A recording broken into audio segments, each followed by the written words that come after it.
கிள்ளிக்கச்சி பையன். நான் 2 பையன் சாப்பிட்டேன். இந்த பையன் வேணாம், நீங்கள் என்ன சாப்பிட்டுன்னு 2 பேருக்கு சாப்பிட்டு சொன்னால் எனக்கே கொடுக்குறாங்க. இதான் நான் சாப்பிட்டுன்னுக்கிறேன். இந்த மாதிரி நாட்டில் எல்லோரும் கிடைக்கணுங்களா? இந்த அட்டுவார் மாங்காய் கம்மியாக்குது. ரேட்டு கூட ஒரு மாதிரி விற்கல. ரேட்டு கூட எல்லாம் தோப்பிலும் கம்மியாக்குதுன்றாங்க மாங்காய். ஏதோ ஒரு தோப்பில் தான் மாங்காய் இருக்குதுன்னு சொல்கிறாங்க. இந்த வருஷம் பைத்து மாங்காய்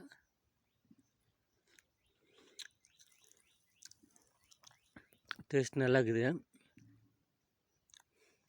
எல்லோரும் கிடைக்க தேவையில்லையா மாங்காய் நாட்டில்?